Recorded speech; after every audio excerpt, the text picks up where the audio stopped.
Hello, good evening everyone. Welcome back to my channel, and I have started the topic of rational number and number system. If you have not seen till now, you have to go and see that video and then come on this video so that your concept will be building.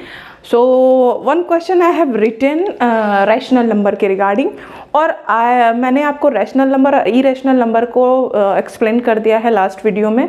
आप जाके उसको ज़रूर देखिएगा. जब आप उसको देखोगे तभी आपको ये वीडियो समझ में आएगी. ठीक है, तो सबसे पहले हम लोग क्या करेंगे कि अब जो मैंने 9th और 10th को कंबाइन कर रखा है. क्यों? क्योंकि जो 9th का पहला चैप्टर है और जो 10th का फर्स्ट चैप्टर है, अगर आपने 9th के फर्स्ट चैप्टर को सही से नहीं पढ़ा तो आपके लिए कोई भी प्रॉब्लमेटिक चीज़ नहीं होने वाली, क्योंकि मैं 9th को कंबाइन करके 10th करा रही हूँ. और एक चीज़ मेरी सजेशन याद रखिएगा, जो बच्चा 9th का मैथ अच्छे से नहीं पढ़ा, they have to face the problem of solving the question in the 10th class, because कि जो 9th क्लास का चैप्टर होता है वो मॉडिफाइड वे में होता है आपका 10th class. Means suppose that one chapter is then in the 9th class polynomial, and in the 10th class also is there polynomial, but in the modified way. What is modified way? What I am telling कि modified way क्या होता है, means कि जो जैसे कि polynomial का small question and little bit introduction has been given in that 9th class, and that question have been modified in the 10th class. You will see in the 10th class book.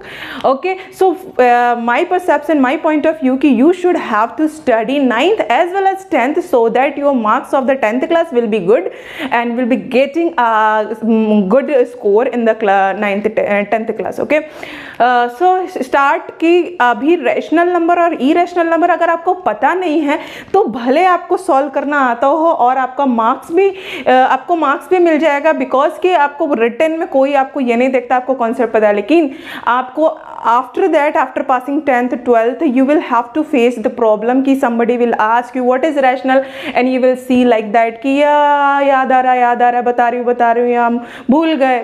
if what is this, अगर आप ऐसा बोलते हैं तो सामने वाला समझ जाएगा कि you have studied, yes, but in the rote learning form. ठीक है, मतलब आपने रट के पढ़ा है. और for achieving your aim, your goal, you should have to be a conceptual part. ठीक है, in your mind. Okay, so let's start कि what is the rational number. Rational number की definition I am not telling now because I have already told in the last class. Okay, I will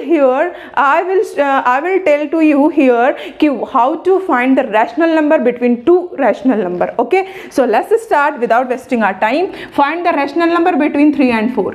अगर मैंने एक चीज़ बताई थी कि rational number क्या होता है, नेचुरल बन जाता है, होल बन जाता है, इंटीजर बन जाता है रैशनल, फिर रैशनल मिला के इरेशनल बनता है, फिर पूरा मिला के क्या बनता है, रियल. उसके आगे अभी तक हम नहीं बढ़े. उसके आगे भी एक सेट है जो सबसे बड़ा सेट होता है जिसको कहते हैं कॉम्प्लेक्स सेट, बट उसको भी पढ़ना नहीं था तो उसको अभी हम later we will discuss on that topic. अच्छा, तो दो नंबर के बीच में आपको ये कंफ्यूजन बिल्कुल नहीं आना चाहिए कि रैशनल भी फ्रैक्शन जैसे दिखते हैं. मैंने पहले ही बताया था रैशनल फ्रैक्शन जैसे भी दिख सकते हैं और सिंपल पूर्णांक जैसे कंप्लीट नंबर भी दिख सकते हैं. जैसे 3 और 4 में कोई फ्रैक्शन नहीं है, लेकिन अपॉन डिनोमिनेटर में 1 मान लो तो वो फ्रैक्शन बन जाएगा. तो इसका मतलब कि जितने भी विदाउट डिनोमिनेटर नंबर है that is also in the category of fraction number. ठीक है, बट 1 में से 3 ले लिया गया. अब ऐसा तो कभी होता नहीं है, लेकिन ये चीज है. ठीक है, कि जिनके अपॉन में कोई नंबर ना हो वो सारे नंबर भी आपके रैशनल नंबर या परिमेय संख्या कहलाते हैं. अब आ जाइए मुद्दे की बात पर कि दो परिमेय संख्याओं के बीच में किसी अन्य परिमेय संख्या निकालने की क्या तरीके होते हैं, और इसको कई तरीके से निकालते हैं. आप हर जगह अलग अलग मेथड देखेंगे, क्योंकि रैशनल नंबर दो नंबर के बीच में अनगिनत मतलब कहते हैं ना इनफाइनाइट रैशनल नंबर होते हैं. तो ये जरूरी नहीं कि जो रैशनल नंबर मेरा आ रहा है वही रैशनल नंबर आपका भी आए. ठीक है, कैसे आता है अभी बताते हैं. जैसे कि इसमें मान लीजिए इसको x मान लीजिए, इसको y मान लीजिए. कितने रैशनल नंबर निकालने हैं? 6 मान लीजिए निकालना है. तो n की वैल्यू कितनी हो गई? 6. अब रैशनल नंबर निकालने का तरीका देखिए. यहाँ 3 मान लीजिए, नंबर लाइन है, यहाँ 3 है और यहाँ 4 है. इनके बीच में कितने रैशनल नंबर आएंगे? बहुत सारे फ्रैक्शन. देखिए 3/, अगर यहाँ पे 3/5 कर दें तो भी ये भी रैशनल नंबर है. ठीक है, या 3/7 कर दें, ये भी एक रैशनल नंबर है. 4/7 कर दें, ये भी रैशनल है. 5/7 कर दें, ये भी रैशनल. 6/7 कर दें, ये भी रैशनल नंबर है.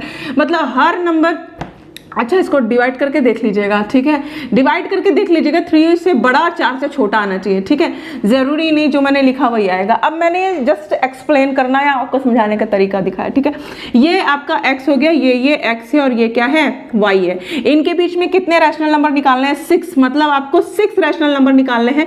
तो यहाँ लिख लो R1, R2, R3 sorry R4, R5 and R6, इतने रैशनल नंबर निकालने हैं। अब निकालने का तरीका, तो पहले d निकालते हैं। क्या करते हैं, y माइनस एक्स अपॉन में n प्लस 1, ठीक है। ये एक फॉर्मूला होता है, फॉर्मूले से बता रहे हैं क्योंकि I am teaching academic session, so for giving your exam and half yearly and annual you should have to show the steps of the question, so that is why I have to tell this also। मुझे ये बताना ज़रूरी पड़ेगा क्योंकि आपको academic exam देना 9th और 10th में, तो आप लिख लिख के सॉल्व करोगे, तो इसलिए लिखने वाला पैटर्न भी बताएंगे और क्यों ऐसा कर रहे हैं वो भी बताएंगे, ठीक है। तो d की वैल्यू ये हो गई, तो सबसे पहले हम लोग d निकालेंगे, ठीक है। y की वैल्यू क्या है बच्चों, 4, x की वैल्यू क्या है, 3, n मैंने कितना बताया, 6। जितने रेशनल नंबर निकालेंगे वो n की वैल्यू, 5 रेशनल नंबर निकालना है तो n की वैल्यू 5, 4 निकालना है तो n की वैल्यू 4, 7 निकालना है तो n की वैल्यू 7। जो भी नंबर निकाल, जितने भी रैशनल नंबर आपको फाइंड करने वो सारी x की वैल्यू, सॉरी n की वैल्यू, पहली वैल्यू x, दूसरी वैल्यू y। ये होता है फॉर्मूला डिफरेंस निकालने को, y माइनस एक्स अपॉन में n प्लस 1, तो कितना हो गया, सॉरी ये हो गया n की वैल्यू 6 प्लस 1 मतलब 7। d तो आपका आ गया। अब फर्स्ट रैशनल नंबर का फॉर्मूला होता है x प्लस डी। किसी ने x प्लस डी लिखा और किसी ने y प्लस डी लिख दिया, ठीक है। तो इसका क्या मतलब आ जाएगा अभी बताते हैं। x की वैल्यू कितनी है बच्चों, 3, और d की वैल्यू 1/7, नीचे 1 मान लीजिए। तो फ्रैक्शन सॉल्व करना आप जानते हो, 1 और 7 का एलसीएम 7, 1 से 7 कटा 7 बार में, तो 7 3 जा 21, 7 से 7 कटा 1 बार में, तो 1 इंटू 1 क्या 1, तो 22/7। कुछ बच्चों को फ्रैक्शन सॉल्व करना नहीं आता तो आप देख लीजिएगा, मतलब आपका पहला रैशनल नंबर आ गया 22/7। इन दोनों के बीच में पहला रैशनल नंबर 22/7, ठीक है। फिर इसी तरह R2 निकालेंगे। अब ये बता दिया आपको ना मैंने, अब इसको हटा देते हैं, ठीक है, लिखते जाइएगा कॉपी में। R2 बराबर x प्लस 2d, x की वैल्यू क्या बच्चों 3, 2 इंटू डी की वैल्यू 1/7, तो 3 प्लस 2/7। फिर वही पैटर्न से एलसीएम, 1 और 7 का एलसीएम 7, 1 से 7 कटा, देखिए 1 से 7 कितनी बार में जाएगा, 7 बार में, 7 इंटू ऊपर कितना है 3, प्लस 7 से 7 काटेंगे, 7 से 7 को डिवाइड करेंगे 1 बार में, 1 इंटू जितनी बार में डिवाइड होता है वो कितना आता है उससे ऊपर वाले में मल्टीप्लाई, तो 7 से 7 में डिवाइड किया 1 और 1 इंटू 2, तो 7 3 जा 21, 2 1 जा 2, 7 बराबर 23/7। आप देखिए दूसरा नंबर 23/7। इसी तरह आपका 6 नंबर आ जाएंगे। अब तीसरा नंबर निकालते हैं हम लोग, R3, x plus 3d, x की वैल्यू 3d की वैल्यू 1/7, तो क्या हो जाएगा 3 प्लस 3/7। आप डायरेक्ट करें, डायरेक्ट करने का तरीका 7 त्रिक 21 और 3 24/7। तीसरा नंबर 24/7। चौथा देखिए R4, x plus 4d, x की वैल्यू 3, 4 इंटू डी की वैल्यू 1/7। फिर इसको भी डायरेक्ट करेंगे बच्चों, 4 1 जा 4, 7 त्रिक 21 और 4 25/7। पांचवा क्या, चौथा क्या आया 25/7। अब हम लोग निकालेंगे R5 की value, x plus 5d, x की वैल्यू 3, 5 इंटू डी की वैल्यू 1/7, तो 3 प्लस 5/7, तो 7 त्रिक 21, 5 26/7, तो 26/7। तो आप देख रहे हो 22 23 24 25 26, आगे वाला क्या आ जाएगा 27/7। आगे आपका 6 रैशनल नंबर, इतना इजी तरीके से, ठीक है। तो ये था तरीका आपको रैशनल नंबर निकालने का between 2 rational number. 2 rational number के बीच में कितने रैशनल नंबर निकाले जा सकते हैं, अनगिनत निकाले जा सकते हैं, इनफाइनाइट, अनंत। ये डिपेंड करता है कि आप कैसे उसको सॉल्व कर रहे हैं। एक तो तरीका ये हो गया, एक तरीका और आपको बता रहे। अब आप ध्यान से देखना कि रैशनल नंबर कुछ इस तरह आ रहे हैं, 22 23 24 25 26 27, ठीक है ना, ठीक। और ठीक है, एक तरीका और होता है सॉल्व करने का, दूसरा मेथड बताते हैं आपको रैशनल नंबर निकालने का। ये पहला तरीका था, आप किसी भी तरीके से पेपर में निकालोगे आपको फुल मार्क्स मिलेगा, इसमें कोई दो राय नहीं कि आपका मार्क्स काट लिया जाए, क्योंकि रैशनल नंबर इनफाइनाइट है भाई, दो रैशनल नंबर के बीच में अनंत संख्याएं है, अनंत रैशनल नंबर है। तो क्या हम अनंत वाले रैशनल नंबर में से कौन सा रैशनल नंबर निकालें, थोड़ी ना किसी को पता है, ठीक है। लेकिन मेथड आपका अगर सही है, दोनों 3-4 मेथड, जितने भी मेथड होते हैं, आप किसी भी मेथड से निकालो, आपका आंसर सही होना चाहिए, you will be getting a marks. Nobody will cut your marks if your method is correct, ठीक है। So you should have to focus on your method, कि your method, which method you are going to apply and method is correct or not, that is important part, okay। So see here next तरीका क्या होता है कि 3 और 4 के बीच में आपको रैशनल नंबर निकालना है ना, तो आप इसको क्या कर लो, इसको a मान लो, इसको b मान लो। रैशनल नंबर R1 की वैल्यू क्या कर लो, a + b/2, तो कितना हो जाएगा 3 + 4/2, तो कितना हो जाएगा 7/2, डिवाइड करेंगे 3.5।